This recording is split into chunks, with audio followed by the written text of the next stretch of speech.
Hello，各位網友，大家好，新年快樂！聖誕節期間呢，我哋就過咗去長沙嗰邊玩啦，咁就經深圳北站呢就轉高鐵嘅。由於我住天水圍區啦，咁我過深圳灣就非常之方便嘅。通常呢，我都會揀深圳灣呢邊呢，轉乘去到其他位置嘅。之前呢，由深圳灣過去深圳北站呢，都要個幾鐘嘅。當我哋喺長沙返嚟嘅時間咧，已經晚上9點零鐘啦。咁跟住我哋就諗住搭返地鐵咧，過返去深圳灣關口啦。咁啊，諗住慢慢都唔遲啦，因為當日都多人啊嘛。咁所以咧就選擇咗地鐵嘅。點知咧就有個新發現喎。今次轉地鐵咧唔使轉2、3次啦，咁只需要咧搭5號線去到流仙洞，再轉返13號線去返深圳灣口岸就可以啦。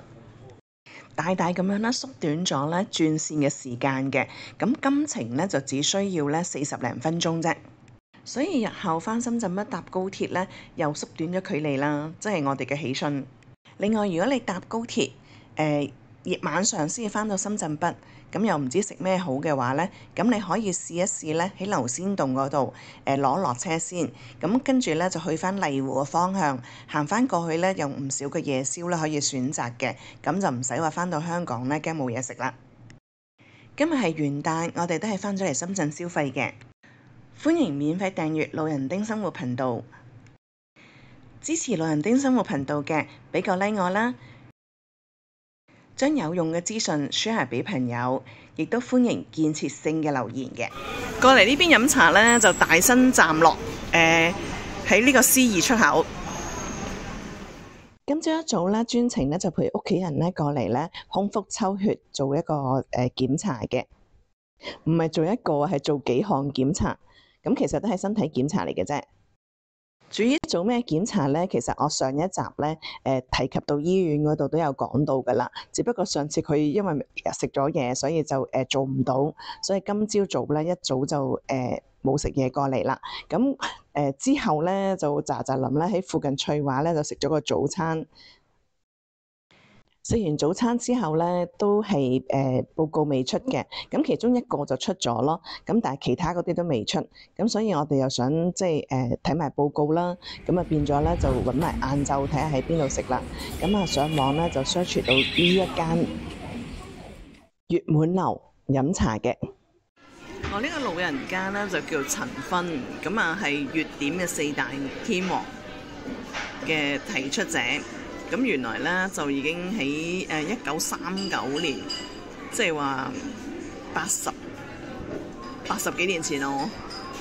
曾任六國飯店、大三元飯店同埋呢個北園酒家點心部嘅主管，喺廣州點心界咧係被業內推為粵點泰斗啊嘅一代宗師。陳芬係廣州粵點將近1個世紀發展嘅見證人，係當代熱點核心人物之一。不過當唔當讀啦，又唔係幫佢宣傳。大家有興趣就可以過嚟試一試咯。事實上呢，點心就唔錯嘅。不過大家要有心理準備，如果過嚟飲茶呢，最好喺網上呢就排定隊先啦。因為當日呢，我哋都排嘅，都排咗大半個鐘，但係過到去都仲要等成半個鐘。咁前後呢，其實就過咗1個鐘頭嘅。咁佢唔知同佢出名有關係，定係啲人呢試新嘢咯？因為呢間酒樓就開咗唔係太耐嘅啫，咁應該就2025年嘅9月尾或者10月左緊開嘅。不過我哋留意到呢，大概2點打後呢，咁個人流就開始即係完全都唔需要等位啦。咁但係問題呢，佢1至5呢，就去到2點半就已經係收工㗎啦。咁如果係星期日或者假期咧，我哋今日就假期嚟㗎嘛，咁就去到3點半咯，下午嘅3點半。依家我哋行緊呢條咧係前海路嚟嘅，咁其實咧成條街咧我自己就覺得幾旺嘅。咁佢啲樓咧，咁我覺得應該係90幾年嗰時嘅即係產品啦。咁好成熟嘅，無論係食嘢啊，衣食住行啊，都其實大致上都齊。佢雖然咧，即係周邊咧唔係話一個新嘅社區，咁但係咧就乾乾淨淨，同埋鋪頭啊各樣嘢咧，其實好多港人嘅茶餐廳，又或者係好多唔同類型嘅食物嘅，咁做起上嚟咧，我覺得啲鋪頭啊嗰啲咧個型就比較相似港人個口味咯。好似呢間維景餐廳咁樣啦，咁佢入邊咧就非常之寬闊嘅。咁如果你話計個面積嚟講咧，其實同一間酒樓都冇乜分別嘅。咁但係咧坐嘅人咧嗰個客人嗰個量咧，亦都唔少嘅喎。咁基本上咧呢邊我諗佢哋住咧就唔需要外求噶啦。咁基本上落到樓下咧就咩都齊晒嘅。3隻大蝦，1隻餃子，試下先。滿樓嘅入口咧，真係唔係咁容易揾。咁我而家就睇到佢個牌啦。咁啊喺南山新店事業啦，咁其實開咗冇幾耐嘅啫。咁啊由學府路招商處正門上2樓。咁呢度佢嘅地址，你就要喺學府路攜程旅遊呢度上電梯。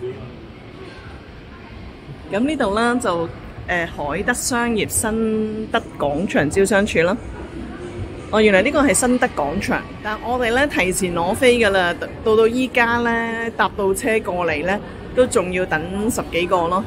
咁所以如果你哋過嚟咧，最好就網上咧攞咗飛先啦。你睇下幾多人？既然過到嚟啦，梗係唔好嘥咗啲時間啦。咁啊，拍一拍周邊啲環境俾大家睇。至5嘅辦公時間，週末嘅辦公時間。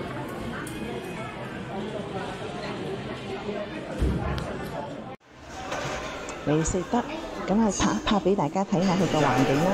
咁呢度泊車就應該係免費嘅。咁打卡咧就汽水飲啦，有幾樣嘢俾你揀嘅。計埋網上排隊，等咗1個鐘頭有多啦，終於有位啦。咁啊，職員咧就泡晒茶啊，幫我哋洗埋茶葉咧，斟埋茶先至離開嘅。但係呢度咧，即係始終新咯。你唔好期望啲職員咧，因為我哋好多時都去飯樓飲茶啊嘛。咁飯樓嗰度嗰個服務質素咧，我就覺得係比較快準嘅。咁呢度咧就可能要時間咯。頭先都簡單介紹過啦，佢哋係做點心出名嘅，咁啊當然要試一試佢啲點心啦。蝦餃咧的而且確真係3隻蝦嘅，而且佢亦都將啲蝦咧切到咧即係好似有啲花紋咁樣，咁咬落去咧就彈牙爽口嘅。咁的而且確蝦餃咧做得唔錯。隻乳鴿咧我就覺得唔需要喺度食啦，因為佢嗰個年齡咧真係都唔係似話即係乳鴿咯，都比較鞋啲嘅。咁所以咧試佢啲點心好啦。咁跟住我哋試咗倫教糕啦，同埋呢個山楂酥皮叉燒包啦。咁兩個都唔錯嘅。咁佢哋做嗰個粉咧做得好靚啊。咁倫教糕咧好軟熟，咁佢仲有咧一籠有4件咁多。示範下咧呢個叉燒包咧點樣軟熟俾你哋睇。佢係直頭咧撳落去咧有彈性咧上返嚟嘅，咬落去咧真係軟綿綿咁樣。呢個效果咧真係唔係咁多師傅可以做得到咯。飲茶前咧喺沃爾瑪見到啲燒味都幾靚嘅，咁而家返轉頭咧過去望一望先。呢邊嘅沃爾瑪咧雖然唔算大間，但係貨品就好齊全。種類咧真係非常之多啊，有好幾款咧，其實都想買返嚟試嘅。可惜今日咧就唔係直接返嚟啦，咁啊唔好擺咁長時間啦，因為始終凍櫃嘅嘢，同埋我又冇帶冰袋。不過提一提大家咧，凍肉即係生肉咧就千祈唔好帶咯。咁同埋咧，原來臘腸啊、臘鴨嗰啲咧都唔可以帶嘅，因為佢係生晒嘅，未必完全熟晒，所以咧。